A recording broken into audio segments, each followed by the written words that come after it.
video may contain content parents may find unsuitable for children. Viewer discretion is advised. Hey everybody, it's Hunger again, and welcome to another podcast stream. Yeah. Yeah, it's cast potting time. I'm just gonna wait for a little bit to see if we can get some people in here.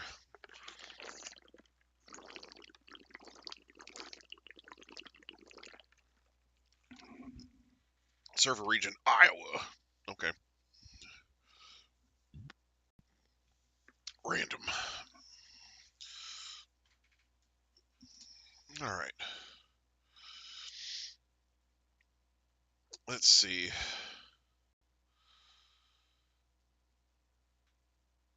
So right now,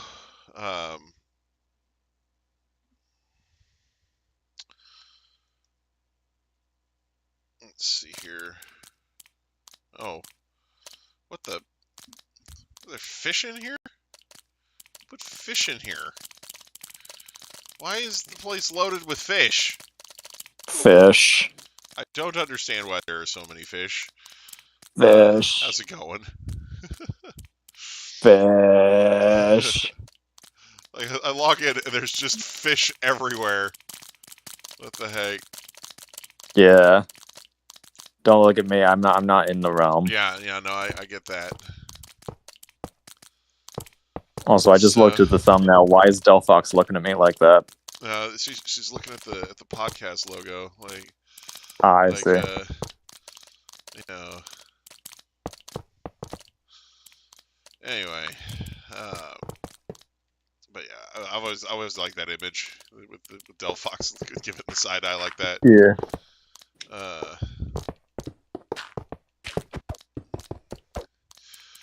Oh man, but yeah. Right now, my left arm is in a somewhat significant amount of pain. So. Ew. Yeah, I was doing a lot of shelf shifting at the job today, so I think I may have kind of not injured my forearm, but definitely overworked it. So.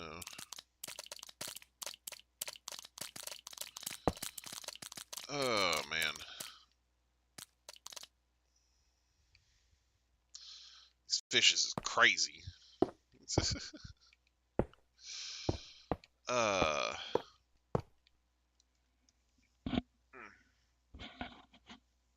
Yeah.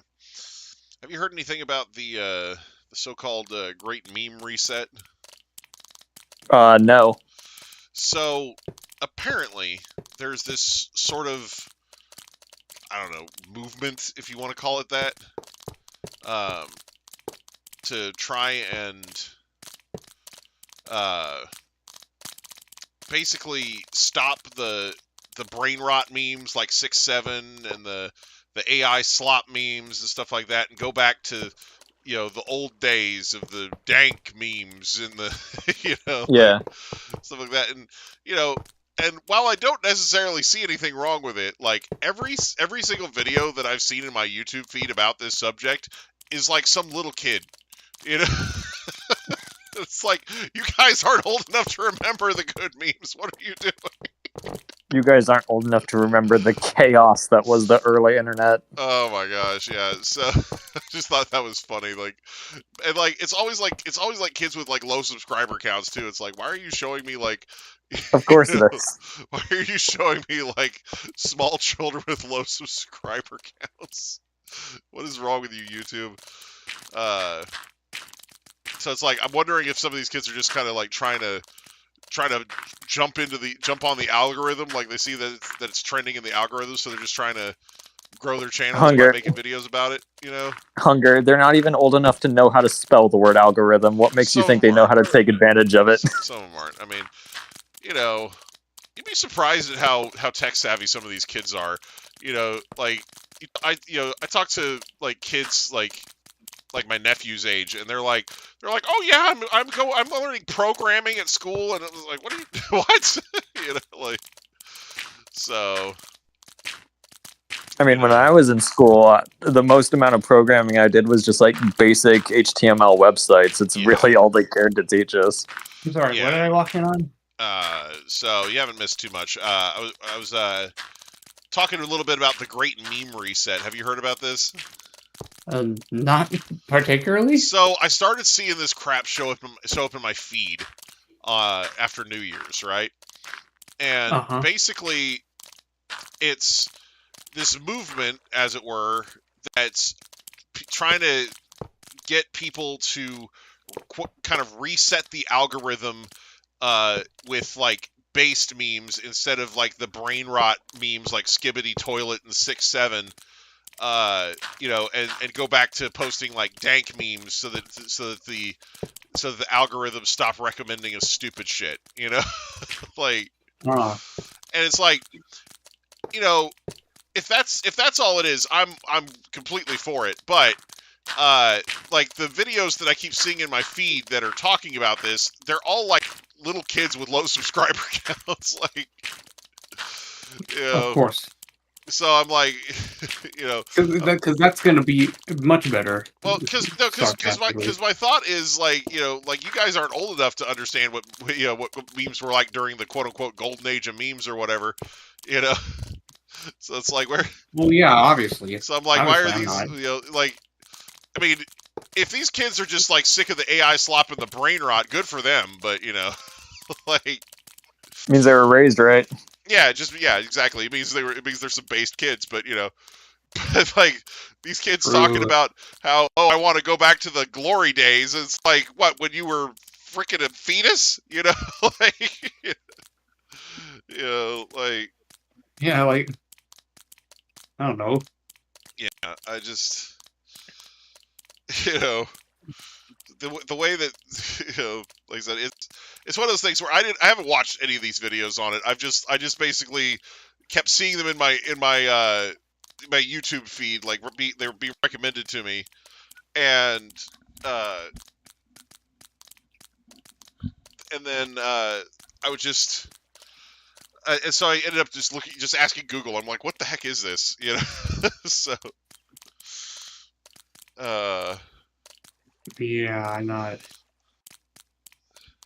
Yeah, I feel like AI is just gonna take over the universe like any year now. Yeah, I don't know.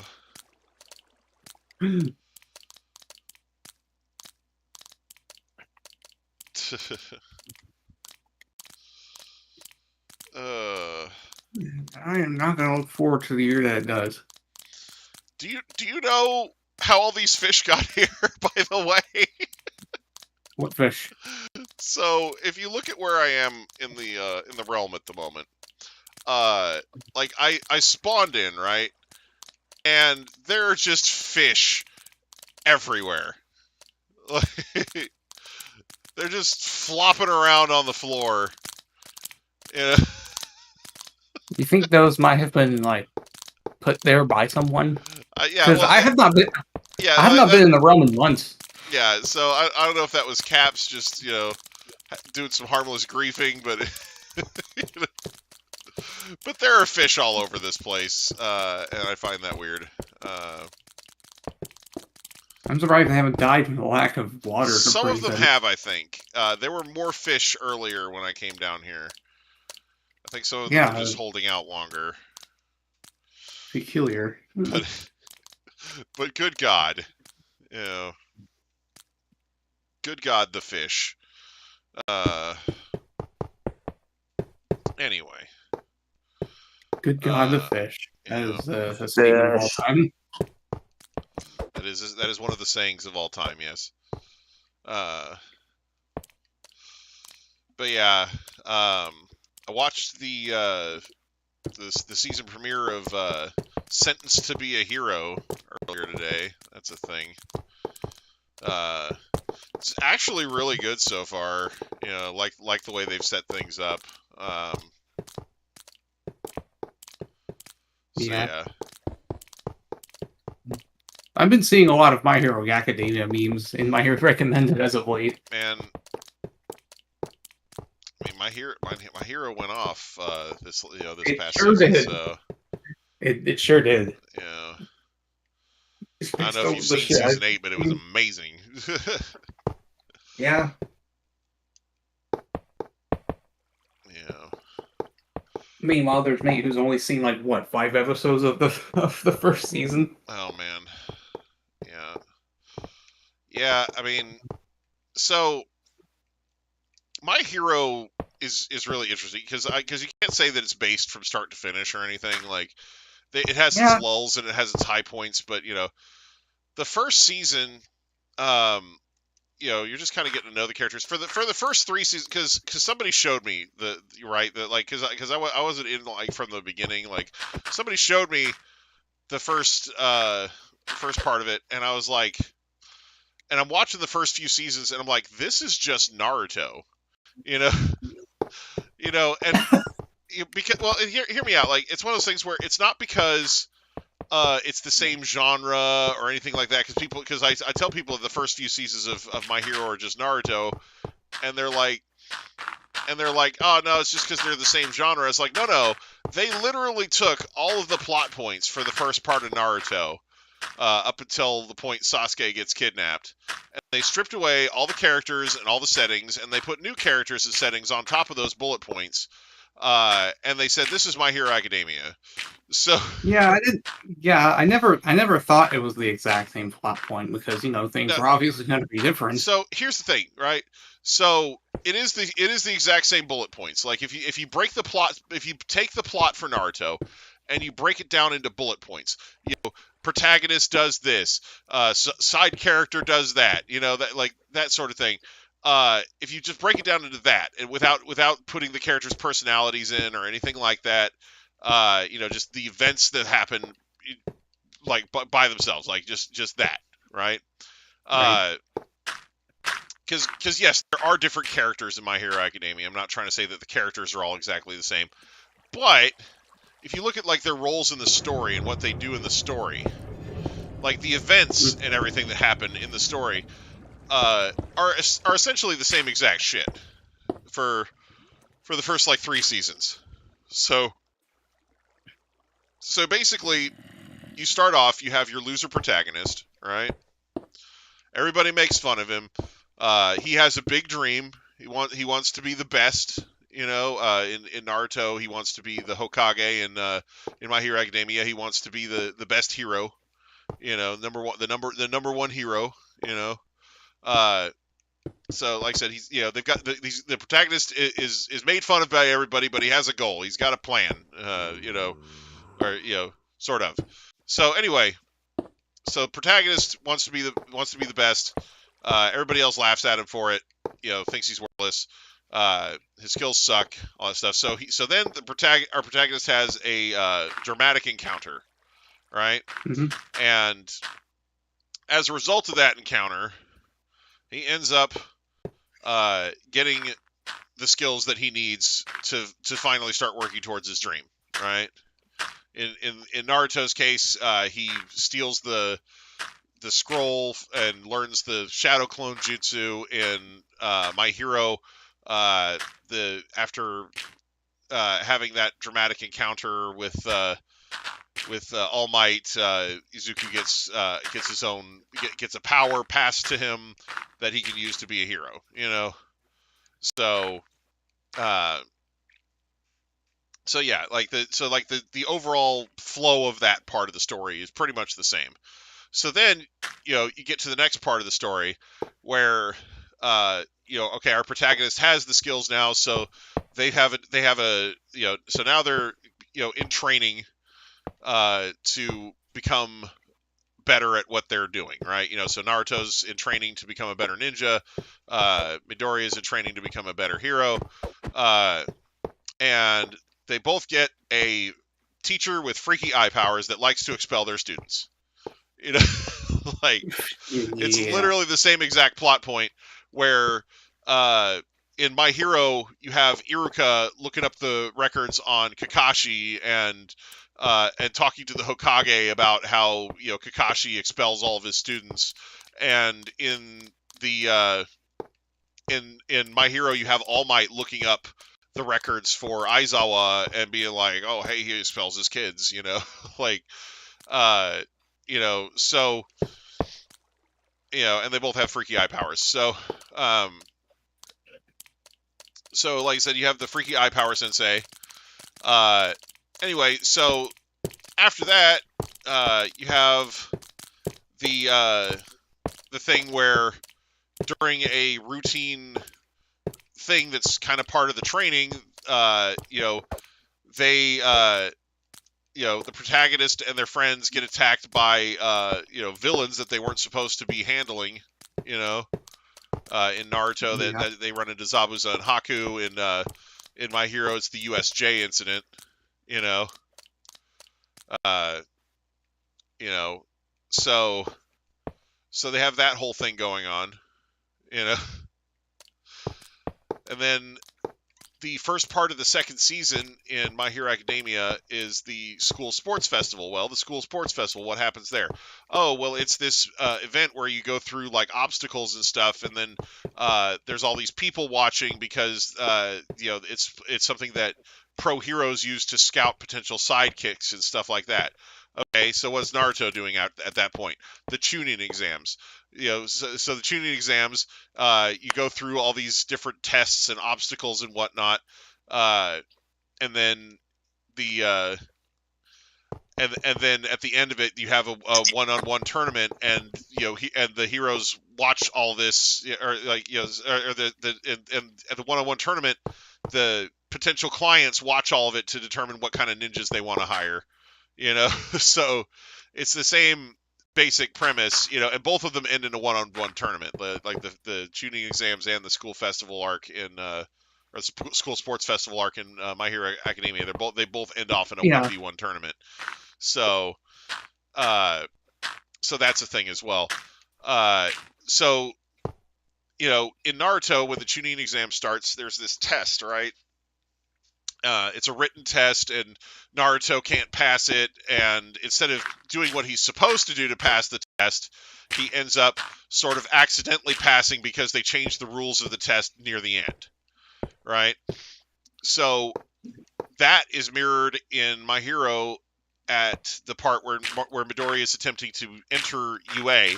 Midoriya doesn't get any points during the exam because he's not fighting against any of the robot villains that are worth any points. But towards the end of it, there's the big, huge villain that's worth 0 points, but it's about to crush somebody. And so he jumps out to save her and smashes this robot into little pieces.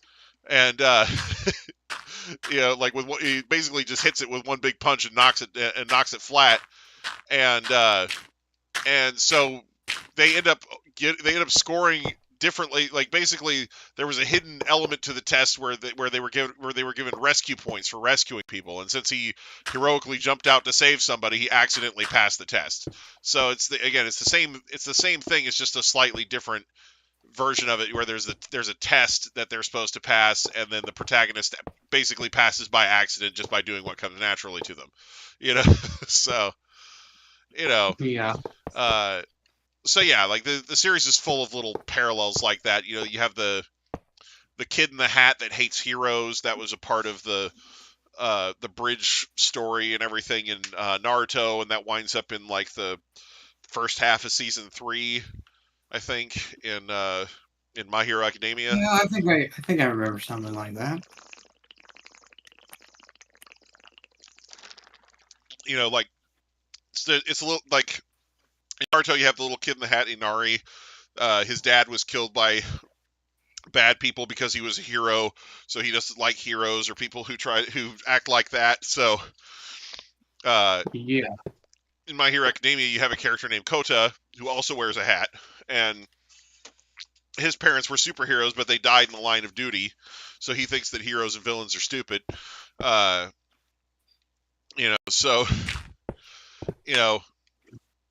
And they both have like kind of the same situation where the protagonist ends up saving their butt and they change their mind about the whole hero thing and all that stuff. So like I said, it's just there's just example after example of My Hero basically borrowing Naruto's plot skeleton and using the same exact plot points but in different ways. You know, Yeah. like I said, it's not plagiarism per se, but it is very much just kind of copying those elements. You know. Let me copy your homework, dude. Yeah, Make it's the let me Hurry copy up. your homework, okay, but don't make it obvious. You know, that beat. You know, like That bit, yeah. you know, it's literally that. You know, so it's different enough that it's enjoyable to watch. But like I said, when I was watching the My Hero for the first time, I was literally just sitting there going, "This is just Naruto again." You know? Yeah, Like, when I watched yeah. that first episode, I was like, "This is similarly played to Naruto, isn't it?" Yeah. It is very, very similar to Naruto in the way that the plot is structured. It does start doing its own thing after a while, and that's really where I think the best parts of the series are. You know, because like I said, the big fight at the end of season 3 between All for One and All Might, that's essentially the fight between Orochimaru and the Hokage in Naruto. You know, like it's the same vibe. You know, except This is just my personal opinion, in though. My I Hero, do kind of nobody like dies. You know, so, yeah. My personal opinion, though, I kind of do like the characters in MHA more than Naruto. I mean, some of them are great characters. I think there's a couple of them that sort of fall flat. It's so funny how the A same few of them do. people. Well, it's so funny how the same people will watch Naruto and they go, oh my gosh, I love Jiraiya, he's hilarious. And then they'll I watch mean, My I Hero know. Academia and they'll be like, oh my gosh, I hate Mineta, he's such a creepy little perv. And it's like, you know that him and Jiraiya are basically the same character. Like they have the exact same personality. It's just that Yeah, one's a Jiraiya is more content to just peep, and Mineta seems to like want to do more than that. yeah It's one like, one's a dwarf and the other's an old man. yeah, it's just they're very similar characters. Uh, okay, I can't hear the fish Yeah, anymore. I think they might have I all know I died. watched all of Naruto Oh wait, first nope. before Oh, there's one the down other there. Never thing, mind. But including Shibuya, but still. yeah, like it's one of those things where Naruto is still a great watch. It really is. Well, the only reason I watched all of Naruto plus Shippuden was because of Lane. She literally streamed the whole thing to me. Yeah, but yeah, no, it's good shit. But you have Gran Torino, which in My Hero Academia it basically replaces Jiraiya's role in the story. You know, like I said, it's very very similar to Naruto in a lot of the story points, but it does do its own thing after a while, which is nice.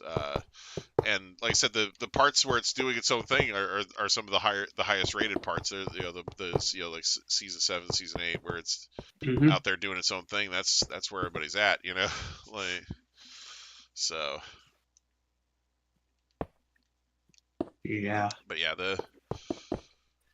because they had some really great plot twists and stuff like that. Like they really did do a good job with it. It's just like I said, that first part where they're doing the setup, it's like, man, this guy borrowed the opening from freaking Naruto and just ran with it, But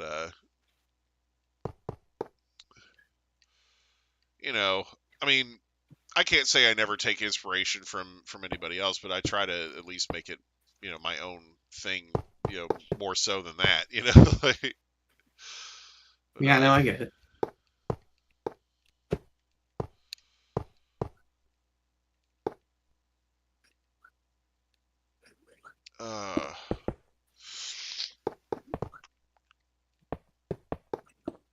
So yeah,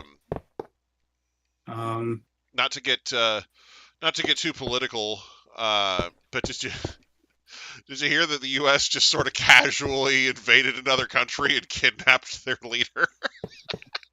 Wait. Bits and pieces of that, but I didn't really read the whole thing. I was like, whatever. Apparently, like during the night, was it Sunday? Anyway, or not Sunday? Friday night, something like that. Like apparently, Friday night, we just casually dipped over to Venezuela and just rounded up their leader. It took us about like 3 hours. And now he's apparently going to New York to stand trial, which is crazy.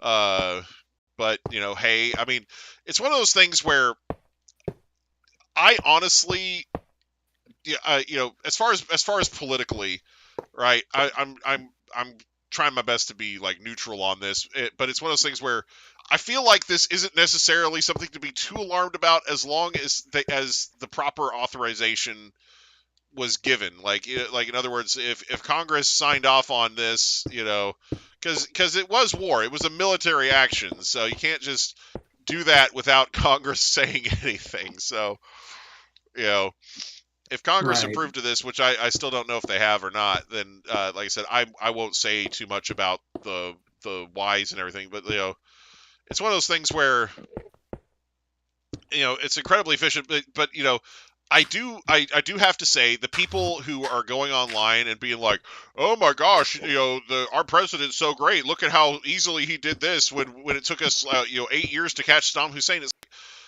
listen, buddy, Iraq and Venezuela are two completely different beasts. You can't just equate the two. You can't just act like it would be this easy for them to, like, let's say, go over to Russia and grab Vladimir Putin, right? Like, it would definitely not be like a 3-hour trip for us to just casually stroll into Moscow and just pick up Vladimir Putin and bring him back to stand trial for war crimes, like, if it was that easy, we'd have done it already, like. So, like I said, trying to equate the two, like I think that's a false equivalency, and I think that's a dangerous trap to fall into. But but like I said, I'm glad that at least there were no American casualties. I don't know, like I think there's just really too few details on it at the moment. But I do think it is kind of crazy and worth at least mentioning that it happened. Like, regardless of political takes or anything, Yeah. because like I said, I don't want to get like overly political on here. I hate that, but just just figured I'd mention that it happened because it's kind of crazy that it did,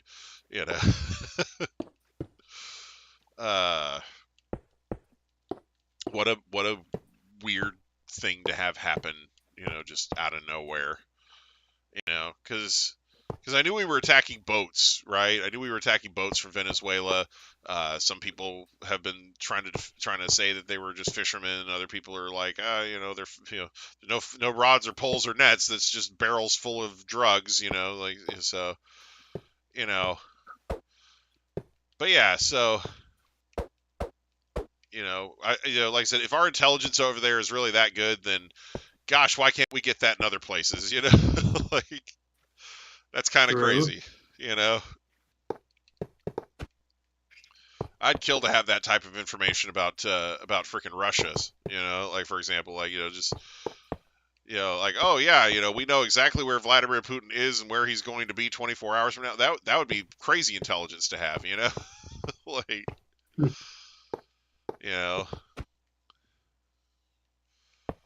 oh man,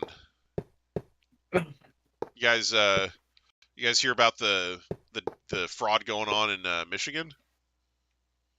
No. So apparently, right? So apparently there was this YouTuber, right? And they went to this daycare, right? And apparently there's this thing where the governments subsidize daycares, right? The government gives daycares all this money so that they can, be better equipped to take care of these children, right? So there's these daycares in Michigan that are literally soaking up millions of dollars in these government subsidies but there's no kids there, like, so basically this YouTuber went with his little microphone and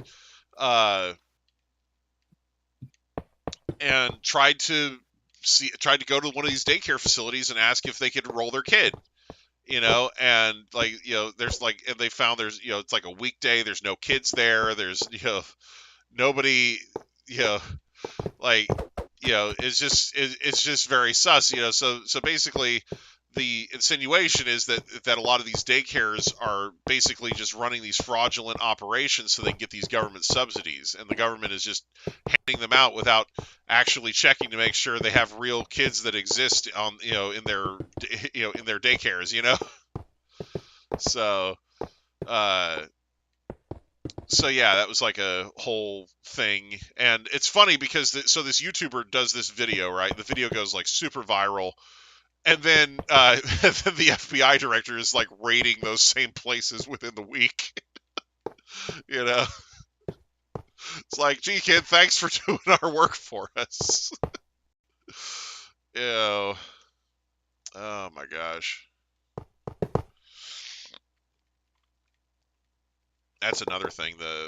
Our FBI director, Kash Patel. There's been all kinds of reports that he's been using the FBI to do things like drive his girlfriend around,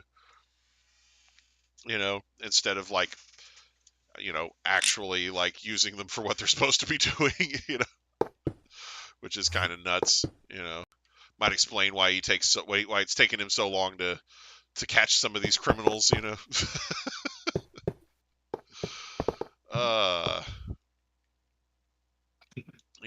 And that's not a political thing, by the way. That's just if you're misappropriating government resources, fucking stop it. Like, I think that's pretty much universal, right? I don't care who appointed him. I don't want him freaking using the FBI and the Secret Service to watch his freaking girlfriend. Like, I mean, maybe giving her like a Secret Service detail wouldn't be that big of a deal, but like he's like having them like fly her places and stuff. It's like, okay, no, like, just no. Yeah, exactly. It's like, no, she doesn't need, the Secret Service to freaking show up with a helicopter and take her to get her nails done or whatever, Take it to integrity, huh? Yeah. Anyway, but yeah, it's just oh man.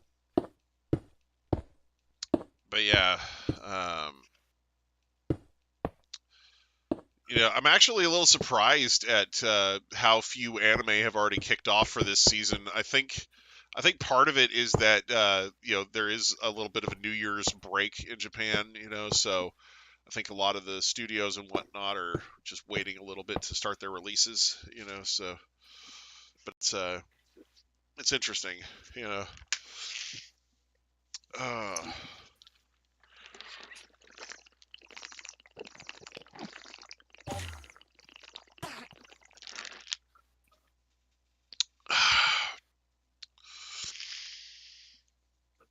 Okay.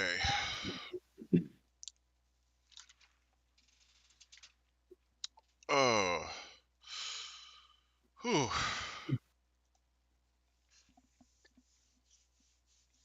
But yeah, I've been playing the heck out of Pokemon Legends ZA this week. I've been streaming every chance I get. Stream. You've been making decent progress. Yeah, I mean, that's a fun game, Yeah, were we wrong about it?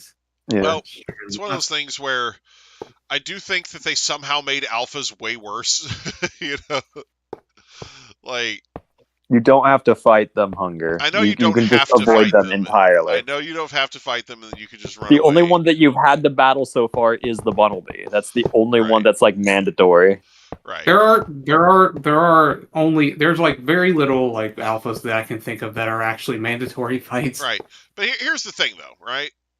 So you have these wild zones. Like, oh yeah, you're supposed to be able to walk into these wild zones and just catch Pokemon. It's like, hey, that sounds like a great idea. But you walk in there, and then you're immediately getting back jumped by like 3 fucking alphas, and it's like, Jesus fucking Christ. That's why tactical retreating is a good idea. Yeah, no, Yes. but like I said, it's dumb that it's like that in the first place. It's like you know, maybe have just 1 or 2 alphas spawning there, you know, because it's like what good does running away do for you if you just run right smack into another alpha? Like, you know, it's kind of crazy. You gotta take this into consideration though. Some mons can just randomly be alphas. There are some that are set to be alphas, but there are also random ones. I think they should maybe have kind of like a spawn limit on, you know, like kind of like how you know, there is a limit. It's if you haven't caught everything in that wild zone yet, nothing can appear as alphas except for the static ones. It's like that Houndoom, for example. That one's always there, but the Houndour around it can never be alphas until you catch everything in that wild zone. Okay, well that's also if there was a limit to how many alphas can spawn, I'm pretty sure it'll be harder to shiny on them. Yeah, no, like I'm talking about like, you know, like what Nick said about, you know, about limiting the number of alphas until you've caught everything. That would actually be perfect. Like I think it would be better if they just didn't have alpha spawn at all until you caught all the shit in that area, you know. But you know, I mean, I guess that's also reasonable. Yeah, you know, like trust me. When you get the DLC and you get a donut that has like alpha power 3, holy shit, you get a fuck ton of alphas with that. Yeah, well, and hopefully, and by then you've got like level 100 Pokemon to freaking, you know. That is the idea with the DLC. Yes, you are supposed to go in with level 100 Pokemon. Yeah, you're not supposed to be walking in with your freaking level 30 freaking Fletchender, you know. Like me with my head ass decided to enter the DLC with level 95s. If I didn't have that fucking busted ass Talonflame, I'd be so fucked. Like, I mean, to be fair, you dumped all those candies onto it in the first place. Well, you know, it wasn't just candies on the Talonflame, but yeah, it was, you know. But yeah, it's something the strongest member of your party right now. Yeah, it is the strongest member of the party right now, and it's because it's got really good coverage against most of the things I've been fighting with, and that Brave Bird hits like a goddamn truck, you know. Yeah, that's Talonflame for you. Like, if it wasn't for Brave Bird hitting so fucking hard, I don't know if I'd be able to beat any of these fucking alphas. Like, you know, it's kind of crazy. Like, yeah. Like the ones that I out level by a significant margin, okay, yeah, those are going down. But it's like I really disagree with how powerful they made alphas in this game. It's like, you know, I don't think they're gonna be anywhere near half as powerful as they are when I'm using them. So, you know, and that was always kind of the point of Pokemon, right? Like you fight against the thing, you catch it. It's just as strong when you use it as it was when you were fighting it, you know? Like there is something I will say about alphas that makes them better. It does affect the Pokemon's weight. So Heavy Slam is really good for alphas, like on Metagross, for example. Oh my gosh. You're not gonna be seeing Beldum until like the very end of the game though, Hunger. So don't worry about getting Beldum super early. Get that Alpha Pignite with that is also post game. Yeah. I mean, you could catch an Alpha Onyx and then evolve it to Steelix. That Heavy Slam Steelix is with Alpha is also good. So is Acheron. And then it gets hit with a low kick. Yeah. Don't worry though, Hunger. I'll tell you when you get access to Beldum and its Beldum catch rate. Oh my god. Yeah, it's a pawn. It's 3% Beldum catch rate. Yeah. It's a pawn. Yeah. It's a joke. Get it? Yeah. What the fuck? Okay. But yeah.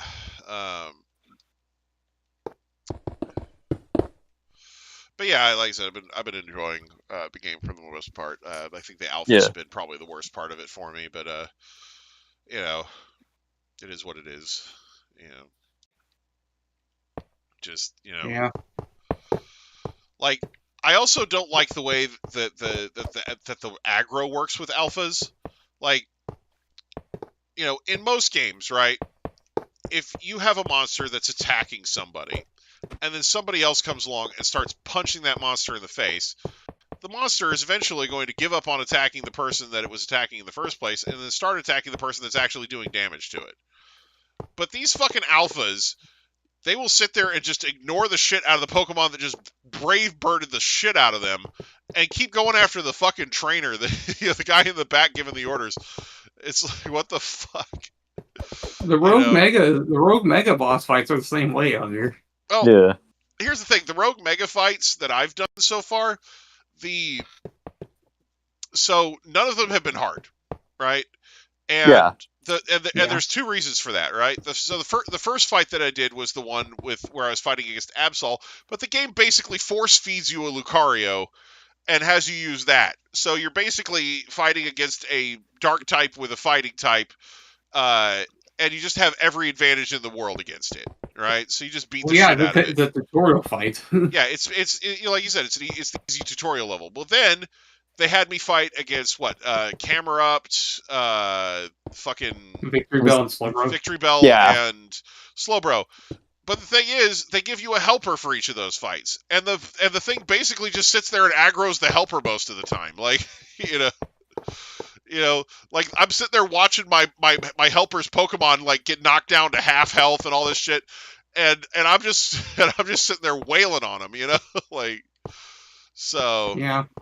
And yeah, they do kind of target stuff in your general direction, but it's like, as long as you just keep moving, it's fine, like, and best of all, I don't have to sit there and like fucking teabag them with the little fucking, aroma balls or whatever. Yeah, that's what I meant when I asked you how you appreciate these fights more. Yeah, no, they're definitely better than the ones from PLA. I'm not saying that I dislike them. Exactly. More also, the music is really good. Yeah, it's been having great music. So yeah, it's an important factor for boss fights if it has really good songs. Yeah, for sure.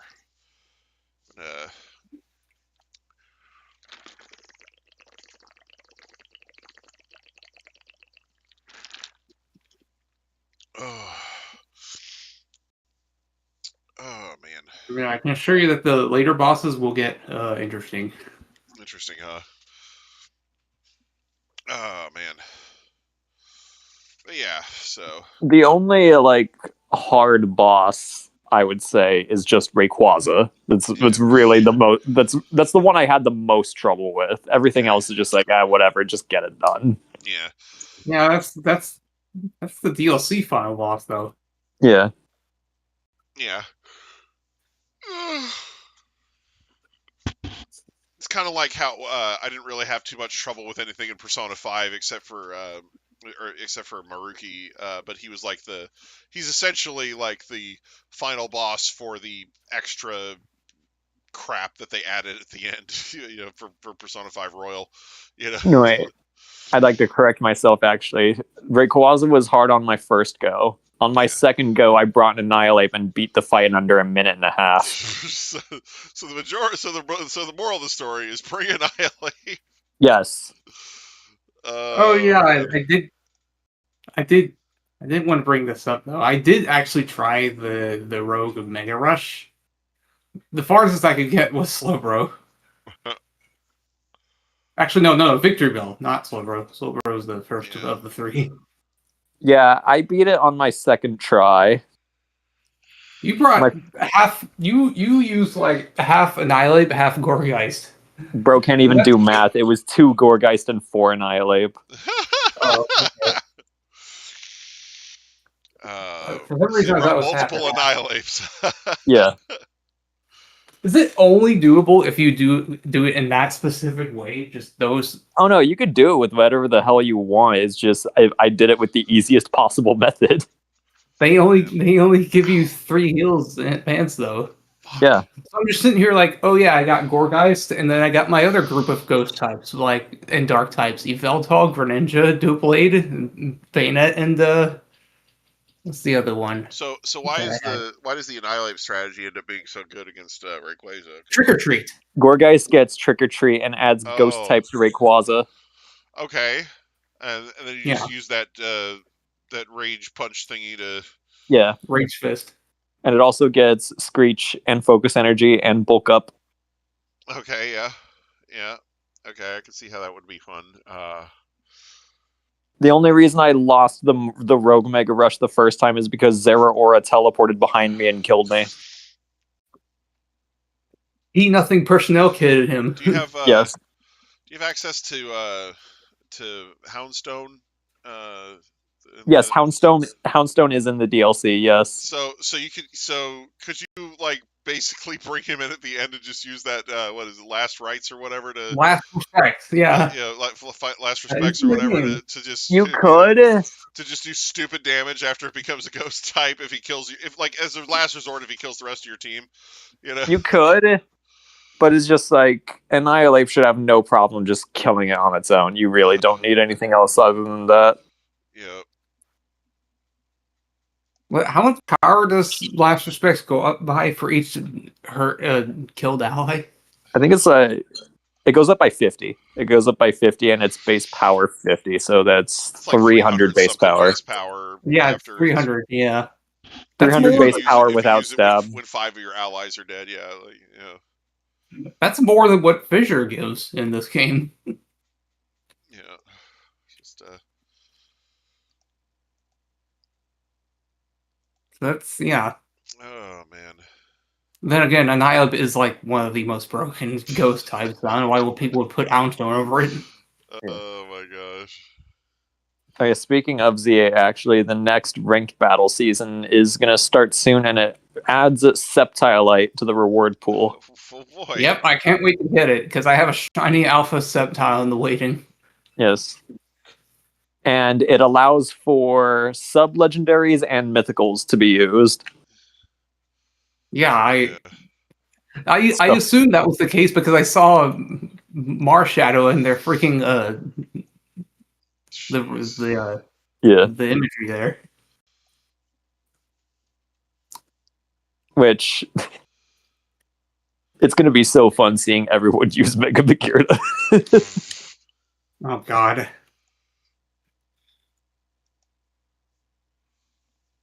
What is its special attack? It's like 170, right? 170 something? I'm gonna look. Hang on, give me a minute.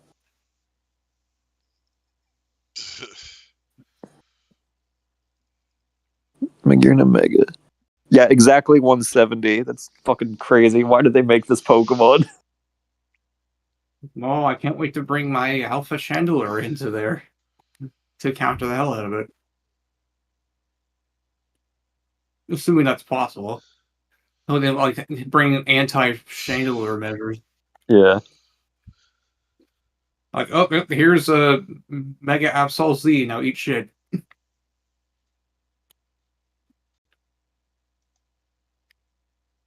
I still am going to use Mega Absol Z, though. It's like the fastest attacking thing in the game. Yeah. Uses moves with no wind-up. Like, why wouldn't I use that?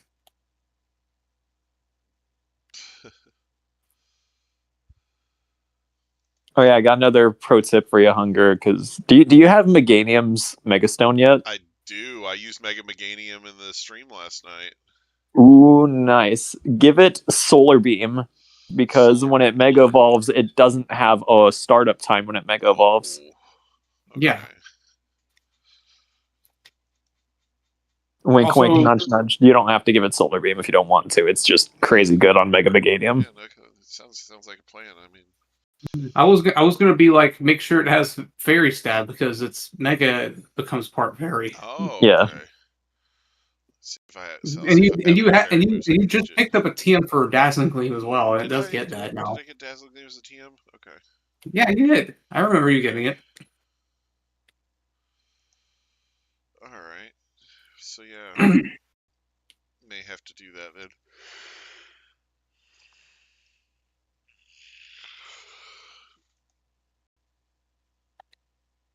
Where are you in the game, by the way? Have you gotten past Canary? I haven't met Canary yet, or Canary. Oh God. He finished the stream after beating Mega Celebro. Yeah, I beat the 3 second, that group of 3 rogue mega evolving Pokemon. I beat all 3 of them. Yeah. And by that time I was fading, so I was like, okay, I gotta go to bed. Stop the stream. Have you gone back to the hotel after doing so? I don't think I have, actually. Okay, I think I need to let me know when you go live. I want to see when you go back to the hotel.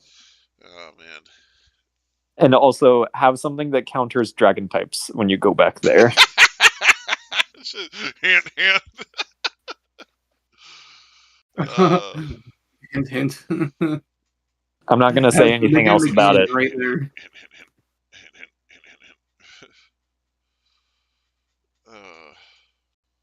I still liked Naveen before I found out he was a tier 3 subdued switch, because it's just like I could have gone the entire game without knowing this information, and then they spend a good 20 minutes shoving it down your throat. Right. And I'm just like, oh my god. I never liked Naveen to begin with. Oh, man. To be completely honest.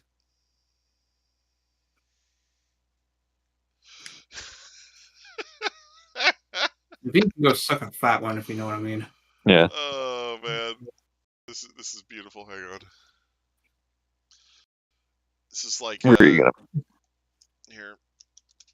It's like this it's like this question that I saw in a YouTube video earlier today.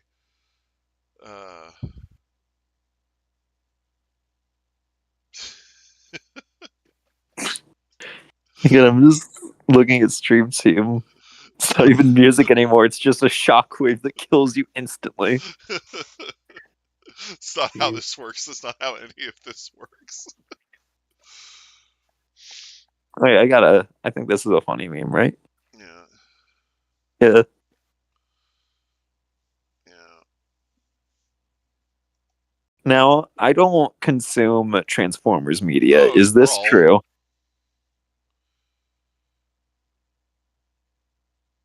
Yeah, so that's Brawl. Let's see here.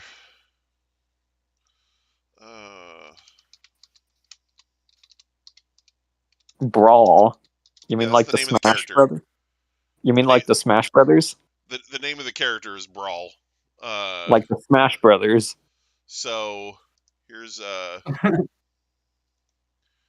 here's a look at his original design, because that design is from War for Cybertron. This is the original design for the character. So, gee, wonder what he turns into. I'm gonna go out on a limb and say that he turns into an attack helicopter. No, he's just a freaking tank.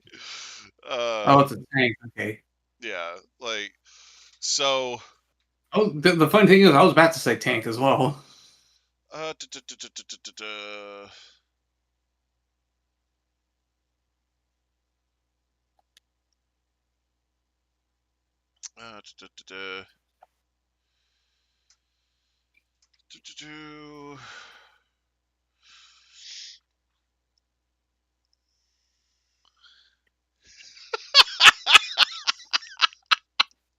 Okay, that was funny. They talk about like all of Brawl's appearances in G1. it says during the Decepticon attack on Paradron, Brawl teamed up with Razor Claw to capture Sandstorm, and together they managed to make him fall off of a bridge. Later on, he manned a molecular cannon alongside Headstrong, but the cannon was destroyed in an autobot attack. At the same time, Brawl, was also accompanying Galvatron as part of Bruticus. Sometime later, the Combaticons were sent by Galvatron to assassinate the Decepticon exile Octane, because bringing Brawl along when you need to sneak up on someone is a good idea. Oh, man. It's so freaking good.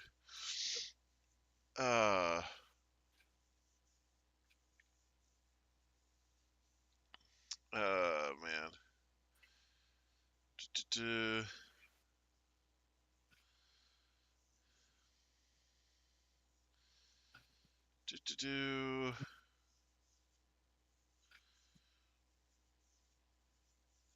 I'm just looking at. Okay, so trying to.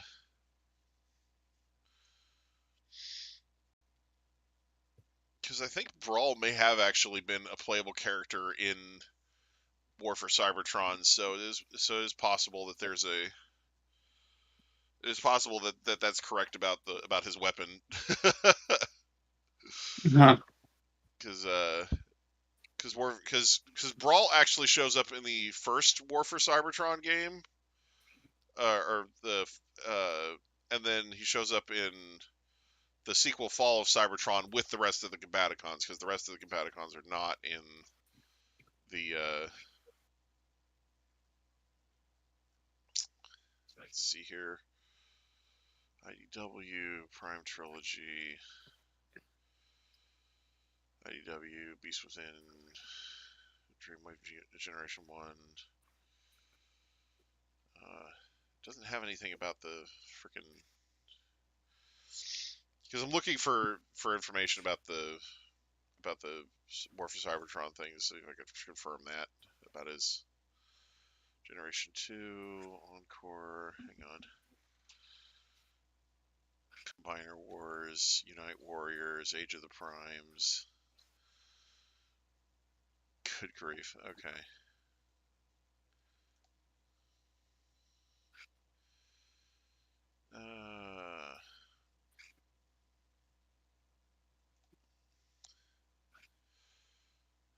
War for Cybertron Brawl over there. It is funny though, because I did pick up the figure for the video game version of Brawl, so I actually have that figure just kind of hanging out in my room right now.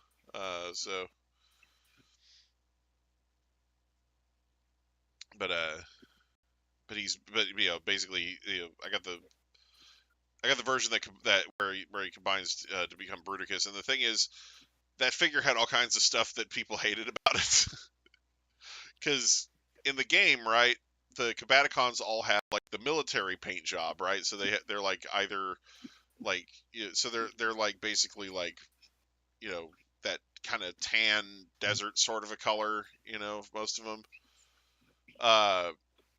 But when they did the fucking when they did the toys for them, they decided to make them all stupidly colorful. So they're like red and blue and green and yellow and like they're all just, so people were calling that version of the Combaticons the Skittles Megazord.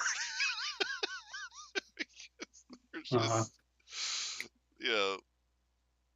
because they just had those colors that didn't go together at all. But like, anyway, they ended up releasing, because of fan backlash against the Skittles color, they ended up releasing a more video game accurate version that had the dimmer colors. But by that time, I already had the Skittles version, so.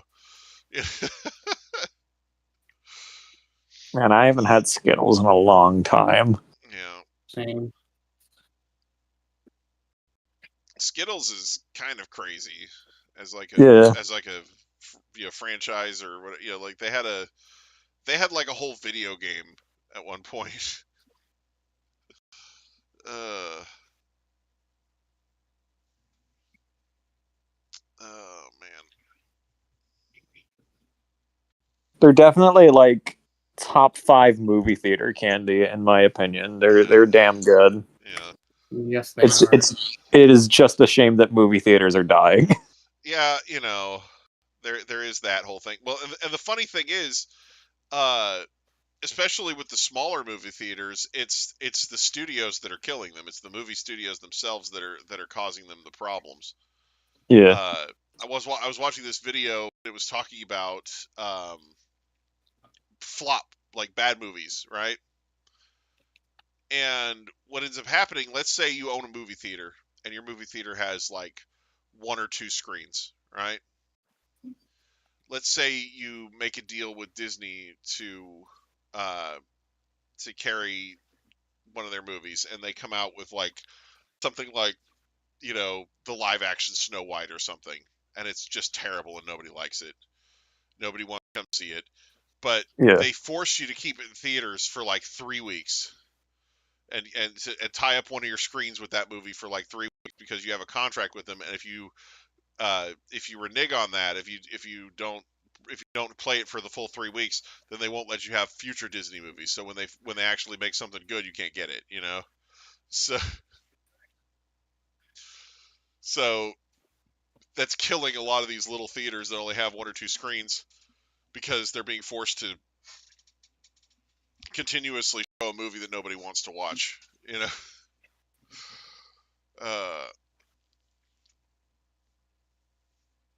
Oh man. Oh yeah. Speaking of things that people don't want to watch, stuff that's in public domain now. So every year, as the new year dawns, we get a whole host of new shit that falls into public domain.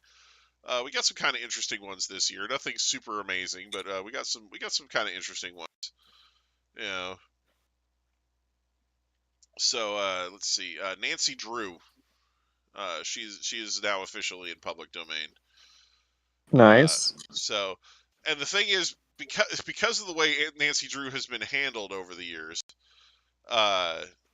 she is a character that is definitely still around today and still relevant, you know. But you know, of course, the public domain version of her is the original, like 1930s or whatever version of Nancy Drew. You know? But it's kind of crazy, yeah. That so she's in public domain. The Shadow is in public domain. But like it's the earliest version of the character, who was basically just like a narrator on the radio. You know? So it's kind of, you know, so that one probably won't get a lot of use until later on, you know, because the Shadow started as like the narrator on like a radio program series, and then sort of evolved into a superhero character in his own right that was essentially like a shapeshifter that would kind of go around in disguise and, you know, fight crime and whatnot. So like, anyway, and I feel like there's plenty of ways to do that without actually just reusing the character. Let's see. Apparently, Golden Bat is now in public domain. So Golden Bat is kind of insane, right? As far as like the lore behind him and everything. So non-spray cooking stick. That's amazing. So let me see if I can find some images of Golden Bat here. Yeah, I sent the non-spray cooking stick to my dad, and he laughed for like 5 minutes. So Golden Bat, right? Golden Bat has been around for a really long time. So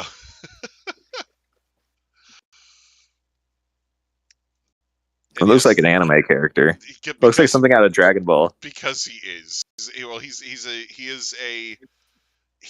so he actually started out not as an anime character, but he would, you know how they used to have like those street performers that would do like puppet shows and stuff like that. So Yeah. it was similar to that, but basically it was one of those things where it was more, instead of a puppet show, it was more like a slideshow where they'd have like all these drawings of the character, and they'd have the narrator basically explaining what's going on while they switch between drawings. So it's kind of like a children's book, but with extra steps, right? You know. So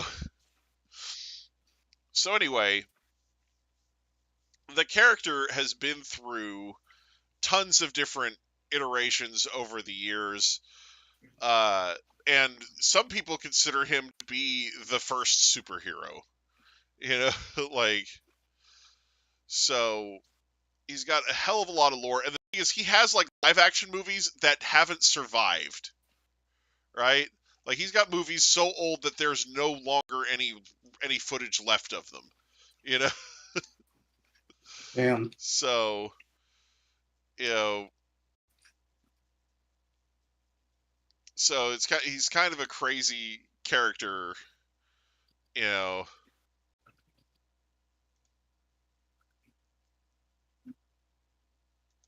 But yeah, so the different iterations of this character over the years, you know, like in some of the older artwork, he really does just look like he's just a skeleton, you know, like just kind of. But he looks more like kind of a robot, you know, in some of the newer stuff, you know. Yeah. But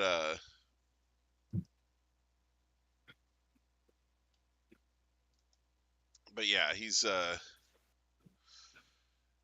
kind of gets, you know, like a lot of other superheroes, he just kind of gets rebooted every once in a while. See, is that from the? I think that might be from one of the live action movies. Let me. There's a nice powerful image. I think the one on the right might be from one of the live action movies. Yeah. But, but yeah, you know, so yeah, he's in public domain now. It's a thing. It's a thing that exists. You know.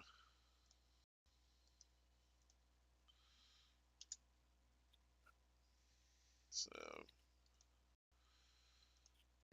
here's a still from one of the really old movies. Like I said, you know, he's got movies that are older than this that are so old that they just don't exist anymore. But yeah, there's a still from one of his old black and white fucking, yeah. But yeah, so, but it's kind of crazy that, you know, having an anime character in the public domain that we can like do stuff with now. But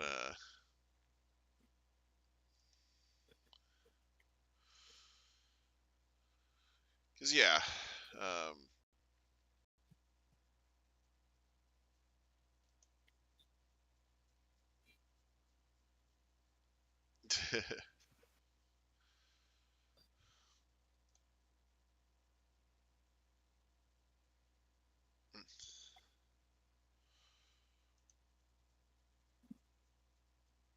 but yeah.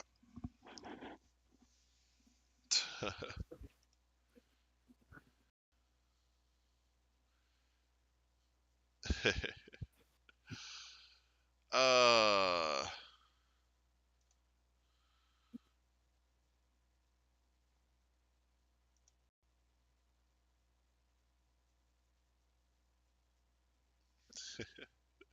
but yeah, it's pretty easy to find content about this character on like YouTube. Like, there's a bunch of channels that have done like video essays about him and stuff like that. Um, you know, just kind of a fascinating topic to look into. This fucking shot. He's such a Chad. Look at him. uh,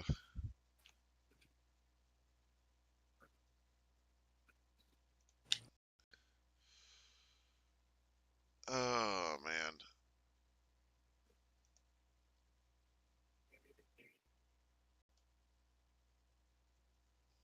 Yeah, there's a bunch of artists that have done some crazy stuff with this character, but They said the. Oh, that's funny. Sorry, somebody did a thing with like basically it's Golden Bat, but it's basically like a parody of the 1960s Batman logo. Anyway, here I'll just copy paste it. So,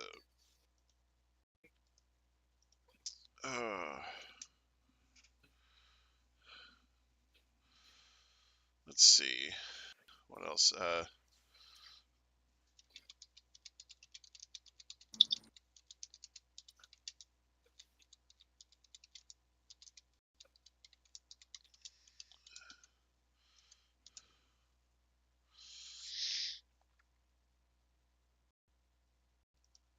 Let's see.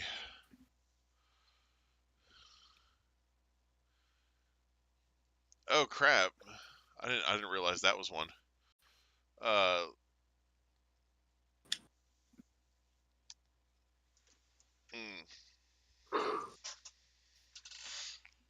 Notable works entering the public domain in 2026.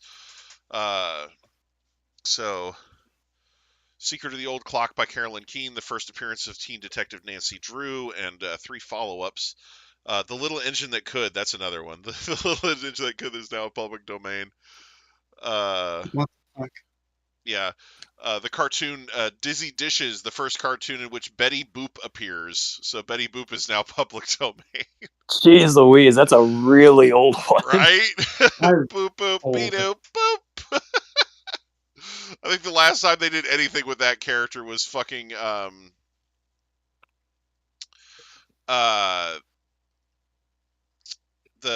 freaking Who Framed Roger Rabbit. Anyway, I was gonna say. That's like pretty recent too. I was gonna say last time I heard anything about Betty Boop was probably like around in the 60s or 70s. Yeah, so Yeah. she did have a cameo in Who Framed Roger Rabbit. Let's see, Murder at the Vicarage by Agatha Christie, the first novel featuring the elderly amateur detective Miss Marple. So that's another character in public domain now. Disney's The Chain Gang and The Picnic cartoons, both depicting the earliest versions of Mickey's dog Pluto. So those are public domain now. How long until we get a really shitty Pluto horror movie? Oh my gosh! I mean, they're already going to have to do the Steamboat Willie horror movie, and I'm sure the Pluto ones needs to be the follow-up. Yeah. Let's see. The initial 4 months of the Blondie comic strip by Shik Young, featuring the earliest iterations of the title character and her then boyfriend Dagwood. So Blondie and Dagwood are apparently public domain now. The film All Quiet on the Western Front is now public domain. Let's see. Anything? Oh, Georgia on My Mind, the song is public domain now, apparently. That's crazy. So yeah.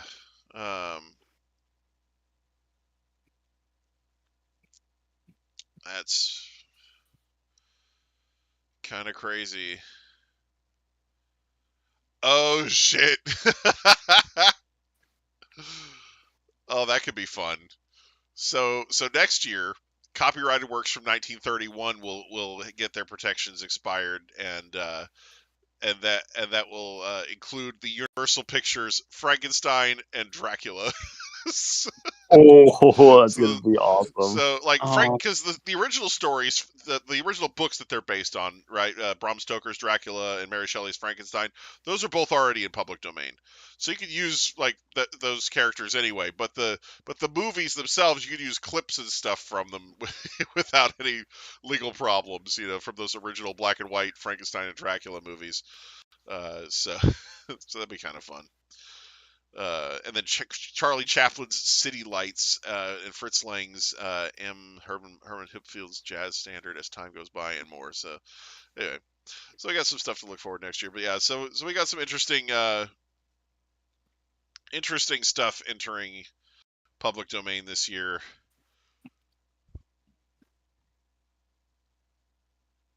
You know, because like last year I think was what Steamboat Willie and Popeye. So Yeah. were the big ones. So like I said, we got a few pretty decent characters here. Like I said, Betty Boop, Miss Marple, Little Engine That Could, Nancy Drew, Blondie and Dagwood. Yeah, so. But yeah, so that's pretty cool.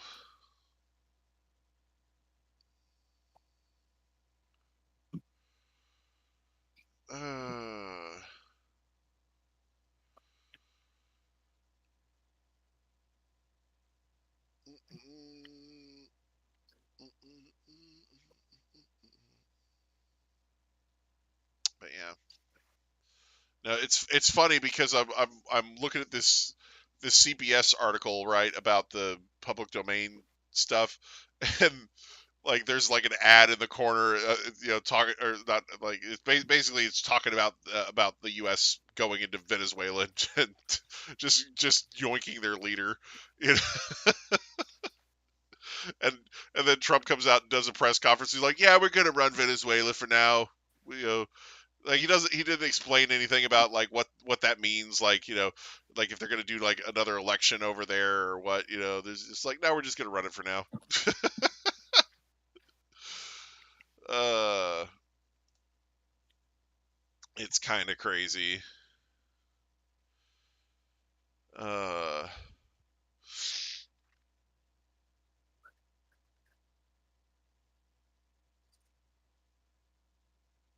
hmm. Oh, Sam Spade from the Maltese Falcon.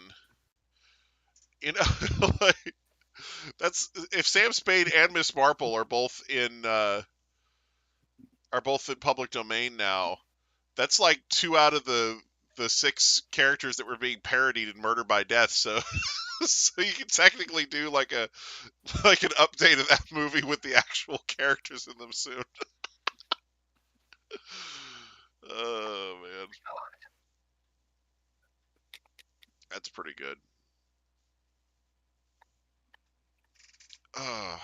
Oh.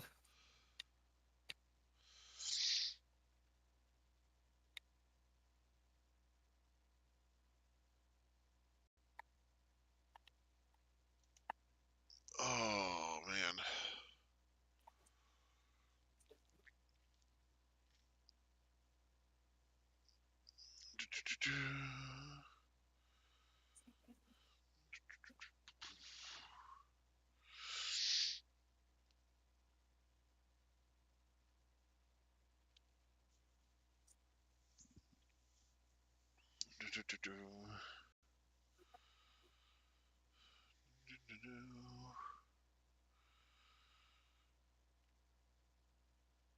Did I ever tell you much, guys, how much I hate moves in this game that bring the Pokemon off fucking screen? Oh man. Yeah, moves like fucking Dragon Rush and Heavy Slam and Dig and shit are annoying in ZA. Mm-hmm. Yeah. God, especially on Steelix, because that thing has all of that kind of stuff. Yeah.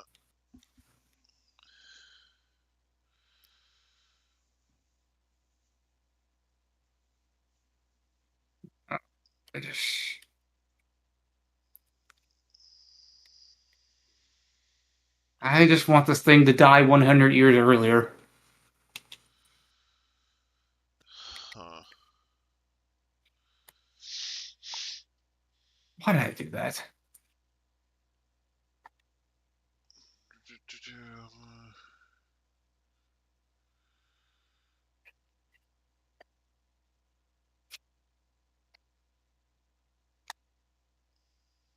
Oh.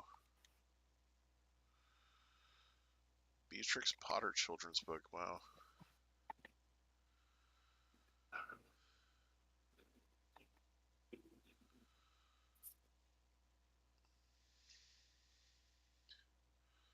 Oh, okay. The Hardy Boys are going into public domain too. Okay. I didn't realize they started around the same time.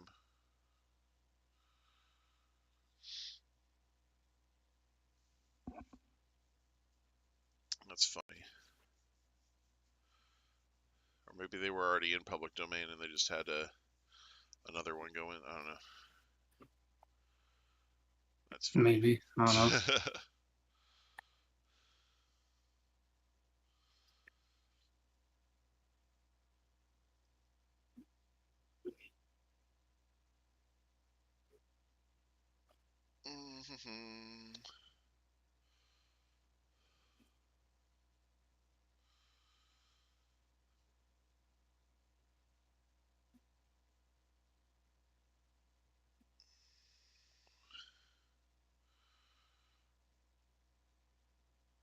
Let's see.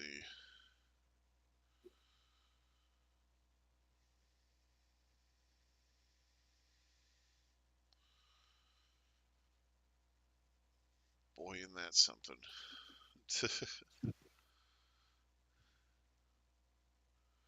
Wait.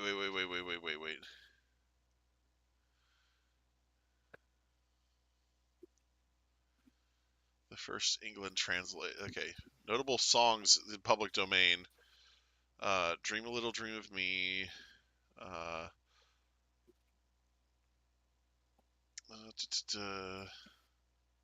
Braceable You. I Got Rhythm. Let's see. Georgia on My Mind. Get Happy. That's interesting. So it's one of those things where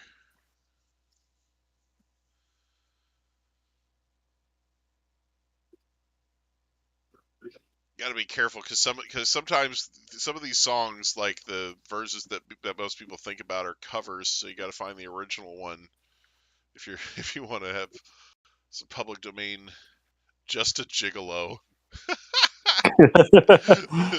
Popular song adapted by Irving Caesar into English in 1928 from the Australian tango Shoner Gigolo, Amer Gigolo, posed 1920 Vienna. Oh my gosh. I don't know if that's the one I'm thinking of, but it's still funny.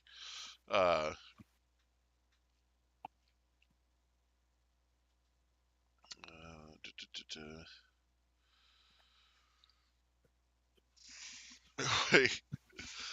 Sound recordings that were published in 1925 entered the public domain, including Marian Anderson's recording of Nobody Knows the Trouble I've Seen. Oh, snap. St. Louis Blues is recorded by Bessie Smith and Louis Armstrong. Oh, snap. Man.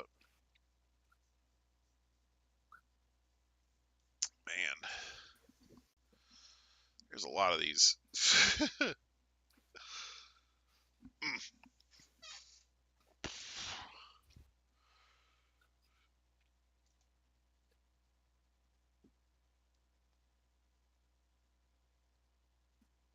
Oh, man.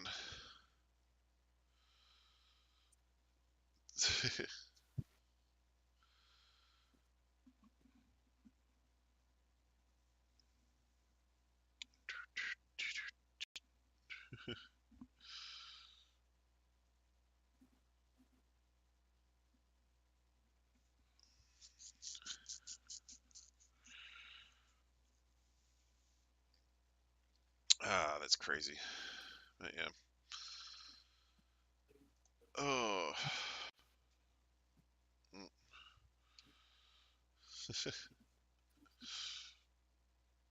Minecraft keeps calling me out for not doing anything. So, well, my arm's hurting, right? You know, like my left my left arm is sore right now, so I'm not like super super like. It is a podcast stream after all. It is a podcast stream, so just I'm exercising my right to yap today. Yeah. You said your arm's hurting, right? I got the perfect video game for you to play. It's called Pokemon Let's Go Pikachu. God. Just to make matters worse. And make sure you put on that wrist strap, otherwise you might throw your God. Joy-Con at the TV. Nobody wants that. Jeez.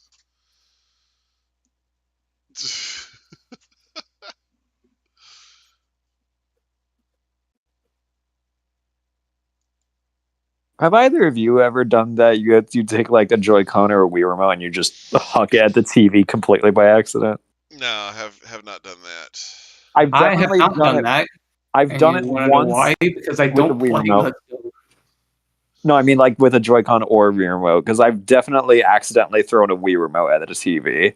But thankfully, it comes with that little rubber thing, so it was just like the damage was minimal. Yeah. Oh. My I don't think I have brother actually. was visiting for Christmas a year or two ago, and one of his kids threw a freaking plastic waffle block at my parents' TV and broke the shit out of What the it. fuck? Oh no! Like, Oh damn! the thing is, waffle blocks are not normally known for being like tremendously, damaging or whatever. But I guess he threw it that hard, Dude, anything like, can be damaging if you throw it hard enough, dude. exactly. Like, it's just, Yeah.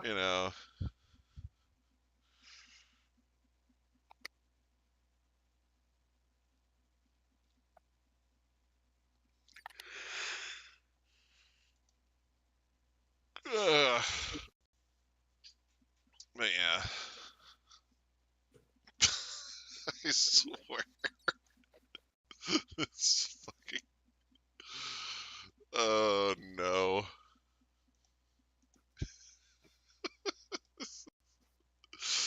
Sorry, I have to post this because it was funny.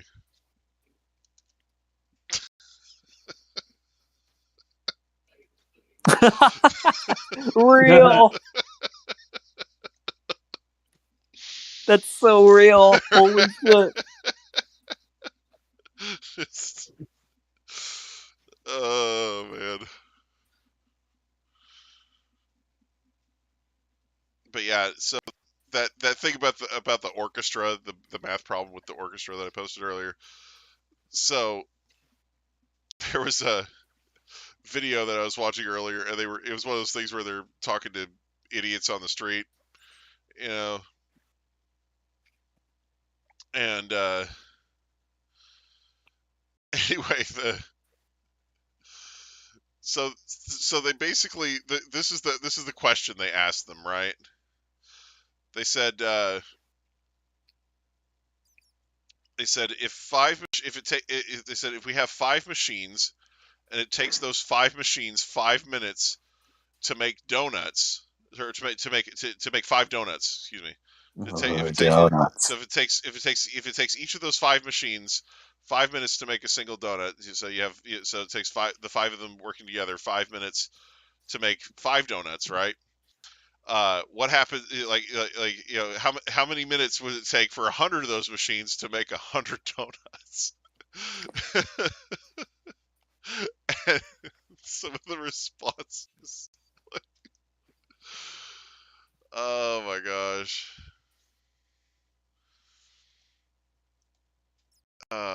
Like it was crazy how long it took them to find somebody who got it right. Like,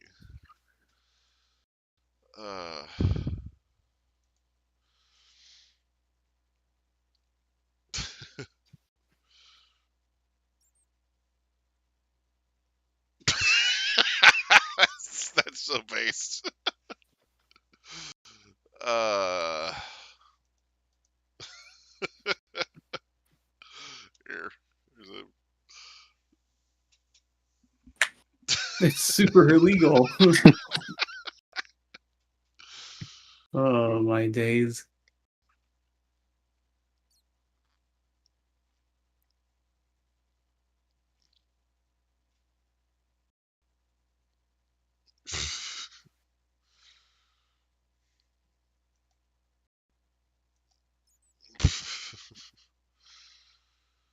Oh man.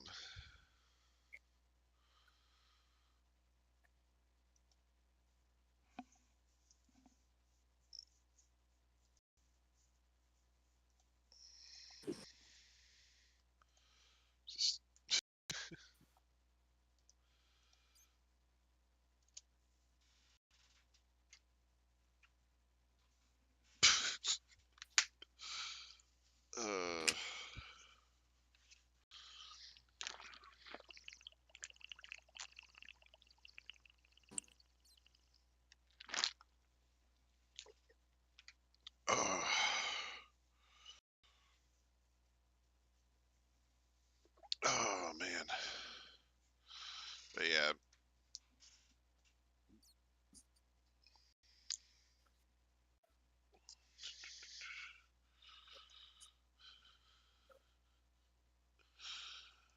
And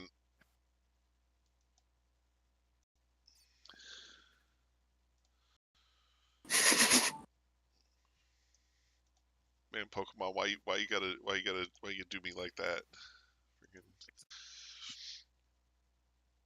Sorry, somebody posted a screenshot of the character from PLCA saying, "You still insist you could appreciate a $1 million cup of coffee?" Oh, that. Oh my gosh. $1 million for a cup of coffee. Yeah.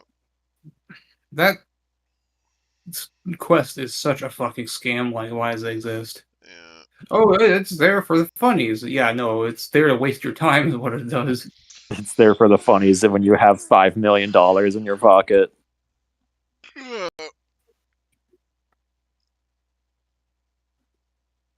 The moment I heard $1,000 coffee of in the game, I was just like, nope. This is an instant no for me in this quest. So I just did not do it. Right. Because who in the right fucking mind would do that? And a complete idiot. That's what. Slowly raise his hand. Okay, man. Whatever you say. If you like burning your money on something practically useless, then I'll by all means do it yourself. There we go.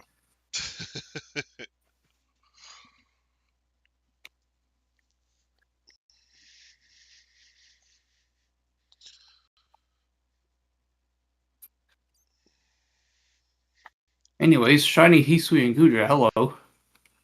Nice.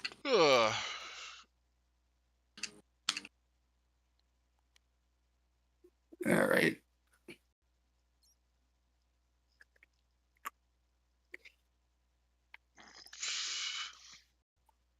Oh, actually, I've got a good one. Have you ever I don't know what my YouTube recommended does. Have you ever seen videos that are like this? Like this? Can Plinko beat Pokemon Emerald? I have see a few like that. I see videos like these all the time, and I'm just like, what the fuck are people? Because it's so impractical. Beat Pokemon. I've seen a few videos like this, Oh, yeah. no. The most famous one is if Pi can beat Pokemon Emerald, which I did subscribe to for like a good minute, but I was like, this is fucking boring. He's just going in circles. Right. Because that's all those videos are. It's just Ruby Sapphire Emerald gameplay in circles. That's all it is. Because they're using like essentially random number generation. Right. So, you know, I actually found out something really interesting. There are certain places that use so computer can never be truly random, right? Yeah. They always go off of some algorithm or formula. Well, that means that people who know what that algorithm or formula is can use that to sort of cheat the system. And so there are certain security things on certain websites, right? And instead of using a random number generator to generate the security encryption, they found something really interesting. They found another really interesting way to do the randomization, right? Yeah. So what they did was they have a room full of lava lamps. I'm not joking. So they essentially have a room full of lava lamps. They have these cameras that are looking at these lava lamps, and when they need to do a randomized thing, they basically the lava lamps essentially will or the cameras basically take a picture of the lava lamps, and then they use the position, like they convert the positions of the wax in the lava lamps into a string of numbers, and that's what they use for the randomized number, you know. So they're basically using the lava lamps to create an element that doesn't require it to hit, like it doesn't require the like the normal formula-based RNG. Boy, if So, only you could do that with sparkling donuts in ZA. lava lamp donuts. Yeah, But true. anyway.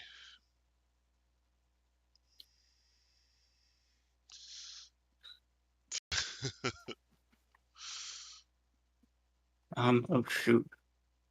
The only one of those like can this beat Pokemon videos they found interesting was the fish trying to play Pokemon, because I was like, that's truly Oh, random number yeah, generation. the You one can't, where you, the camera's just watching the fish and the fish is determining where the person goes. yeah, Yeah. because that is truly random. You cannot influence a fish. I mean, That's truly random. you could give it food to make it go up.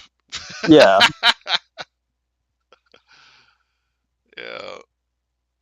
and then the fish accidentally discovered a glitch that duplicates strength boulders. It was really great. Yeah. Yeah, my dad used to have an aquarium that he kept a few fish in, and these fish eventually learned.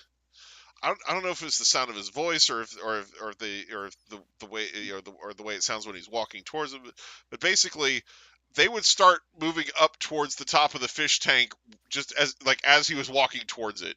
Like Well, yeah, you know, like I've they were conditioned to like they were ready for that food before he even got the container out. So it's pretty funny. oh yeah, there was another fish that was playing Pokemon Scarlet and Violet when it came out, and the game crashed, and that led to the fish committing credit card fraud. Oh no. Very funny. Man, Man. Anyways, I get a bunch of variety of shit in my recommended, and nothing like that though. I'm gonna put the fish playing Pokemon Blue in the stream theme right now. I want the Scarlet and Violet one, honestly. Why is the keyboard not popping up? Why did it pull up the picture of the black balls? Oh my gosh. It's fucking.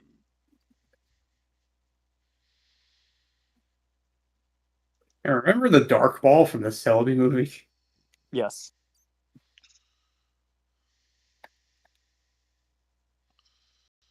That was a thing that existed. Sorry, that just makes me think that that song from South Park where Chef is trying to sell the the chocolate balls.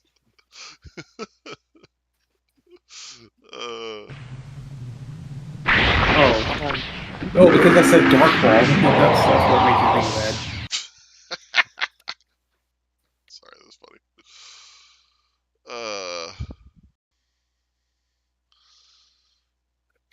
Man, I searched up Fish Plays Pokemon, and besides that playlist, it's all just credit card fraud. That's all I'm seeing on YouTube.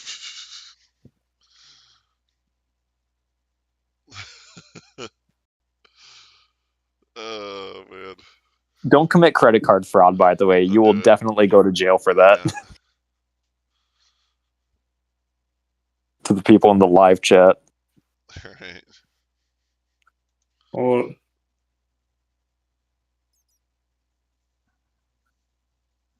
Don't commit credit card fraud. Play Pokemon instead.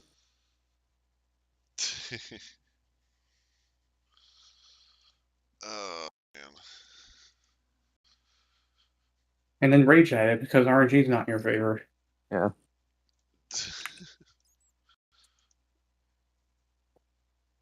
But if it's not in your favor, stick a lava lamp somewhere.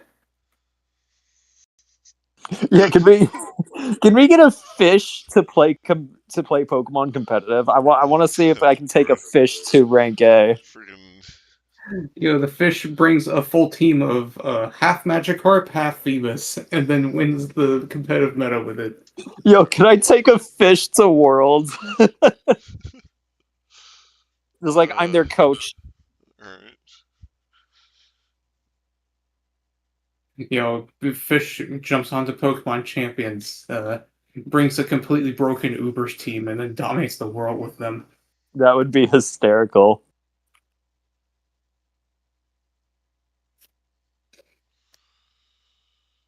Oh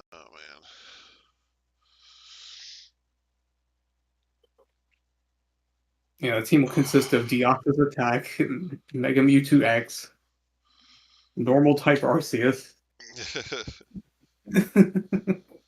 What else? Black Kyurem, Ultra Necrozma, Oh god. Ho-Oh, and another Mewtwo. That's species clause. That's illegal. Oh yeah, true. Okay, Genesect then. Yeah.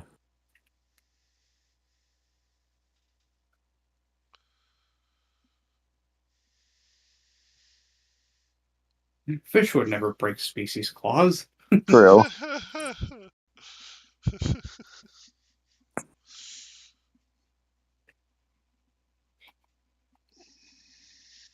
Oh, true. I just saw that image. Which one? If a medium can speak to ghosts, imagine what a large can do. The So true. Hamtaro dialogue box. The larges can just speak to God. By the way, that's how that logic works. Spiritualist large. Ruby can't leave until you hug. Oh man.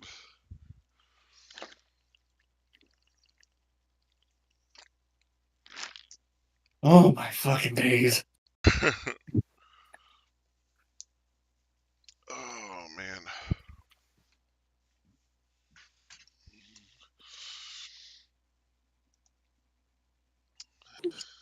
Here, I feel like putting in Broly. When Broly. Win Broly. Oh god. Attention, internet! Diaboromon knows when Broly. Such a good moment.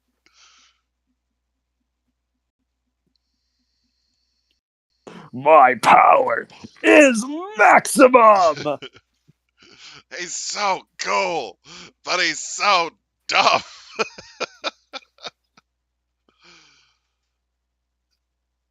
Oh man. Didn't my father stab him? Well, yes. Then why doesn't he hate me? Oh no, I hate you.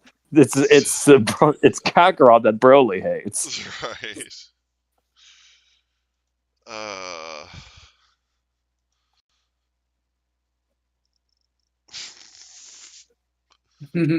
Sorry.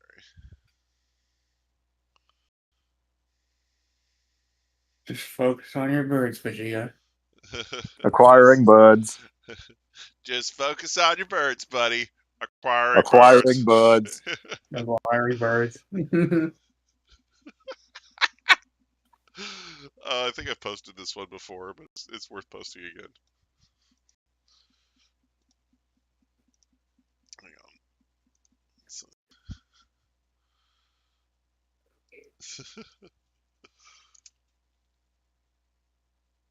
Yeah, you posted that one before. Yeah, you've seen this one before. I think you posted it. It's pretty great. Oh gosh.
how they will sometimes give animals at the zoo like a block of ice with like fruit or whatever in it, so it's like some sort of a Yeah, it's giving the lions popsicles. yeah, it's like it's like their enrichment activity, because they have to work to get the food out of it, right?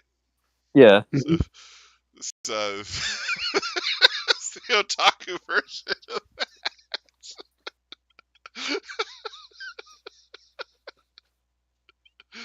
Oh, I see.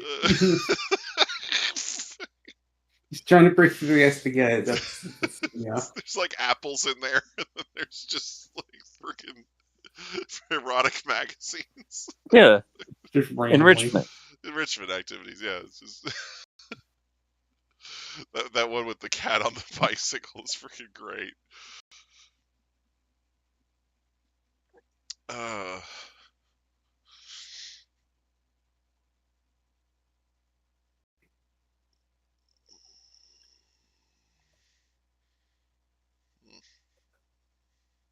I thought that was a metapod for a second. No, that's a bird. I know. Everybody's heard about the bird. Apparently, I should be focusing on my birds. Oh I have just The bird, observed a not rat. pelican. So majestic. So majestic. That is a big bird. man, this is a big bird. Oh man. That's what a pelican sounds like, by the way. Alright. Yeah.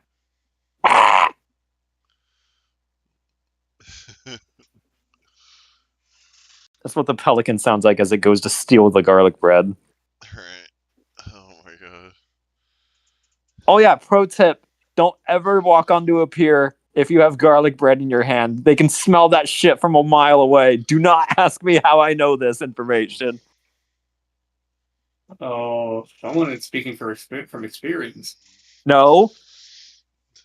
No. No. No. No. No. Oh man.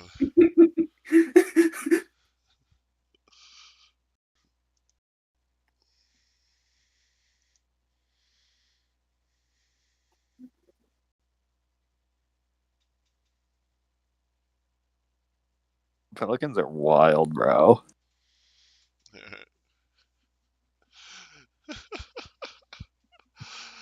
This shit is a bird, not a rat.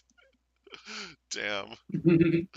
That's funny shit. I love how they're just trying to interrogate the bird like it's a fucking regular witness. Yeah. Oh man. Tell us everything you know, damn it.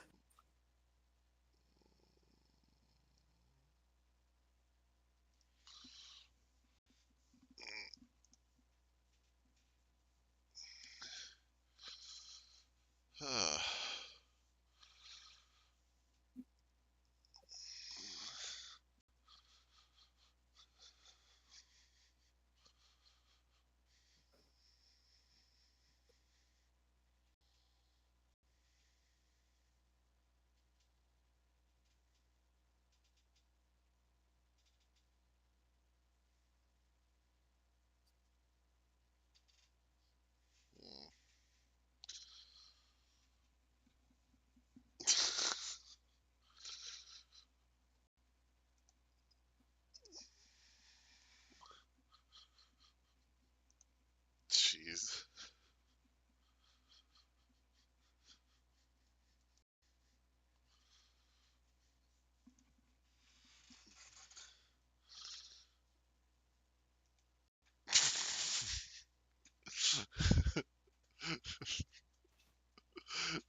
It's such a random reference. Holy crap.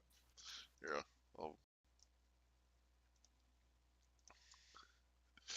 This is purely an Overlord reference. Not even mad. Anyway, so It says, excuse me. yeah. Excuse me.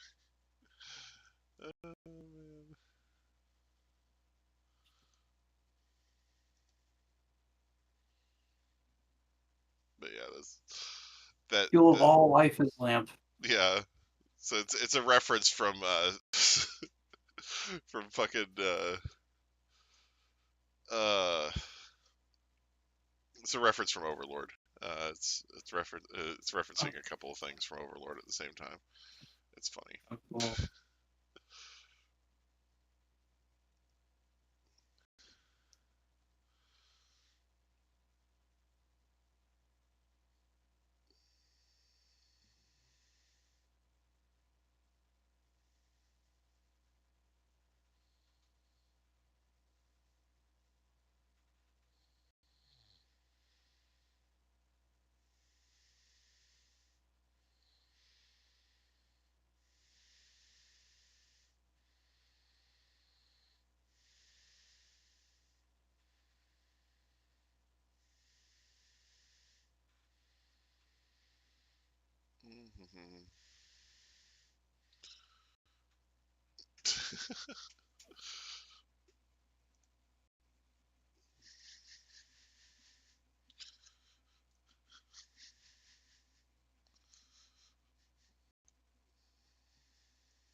Okay.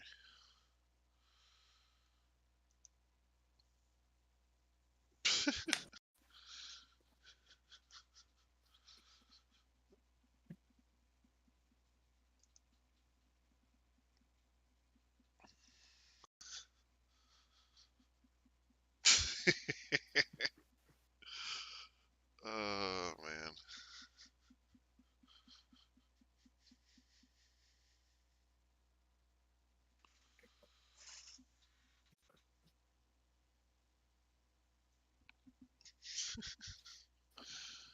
Oh no. Wait.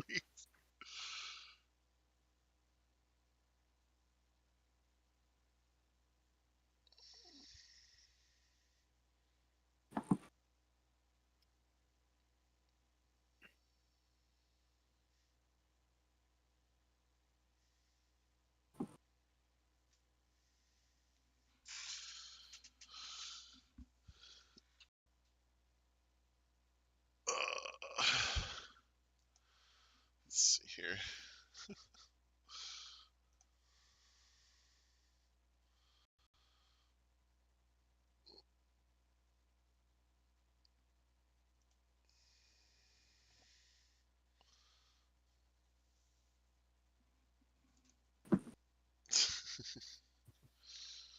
Uh,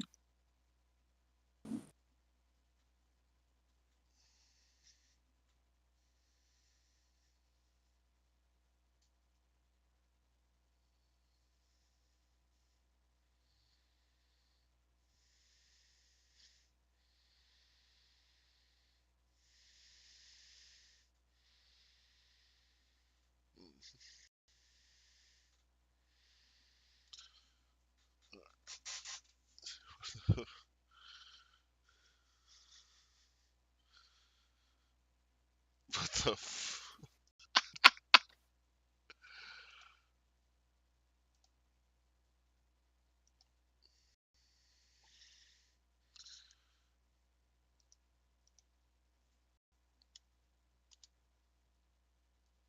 There we go. MS. Someone's subconscious thoughts. They knew what they were doing when they were making shots like that. Right. yeah.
Oh man.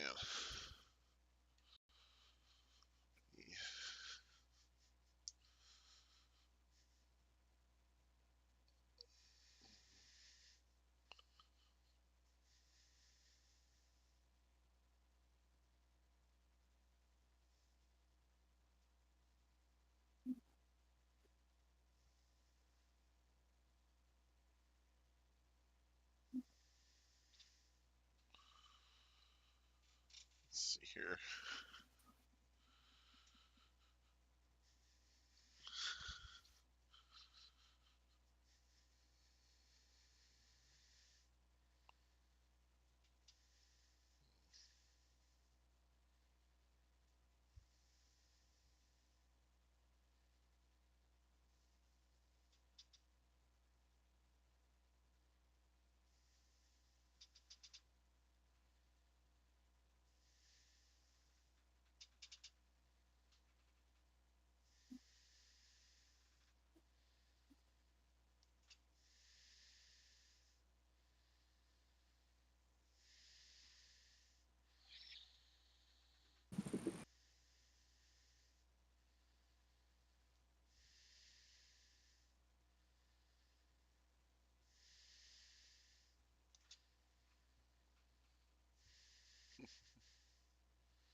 Okay.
Oh, God, I was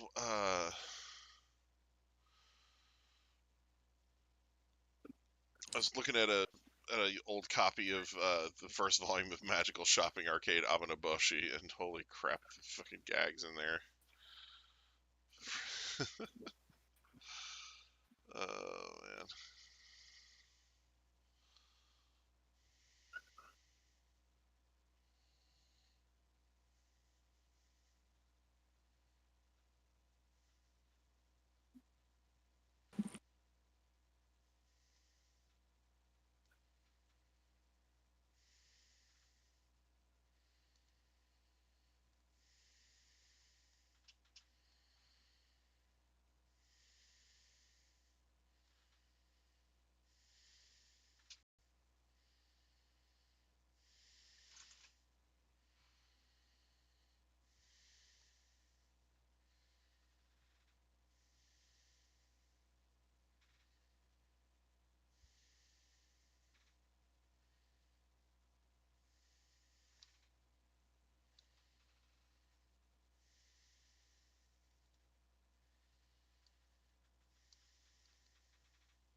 Jeez.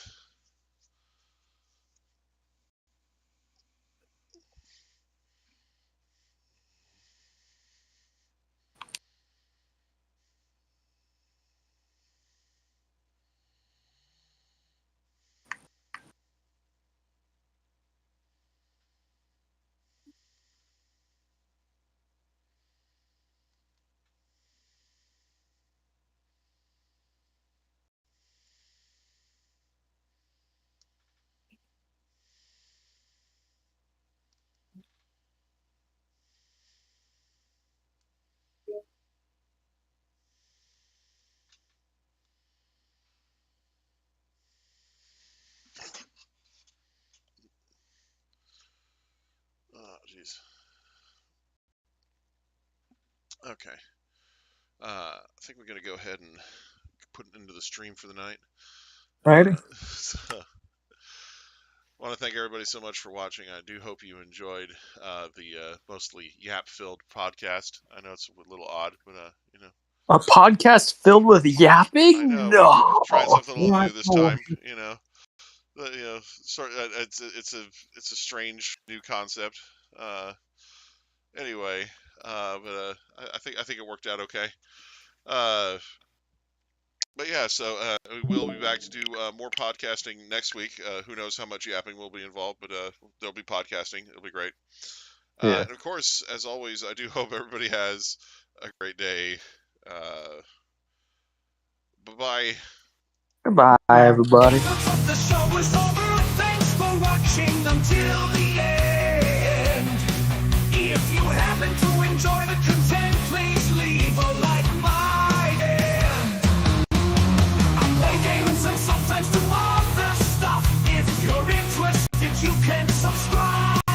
Free cookies are available for everyone. Like the zebras hate them all. The zebras hate them all.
after this.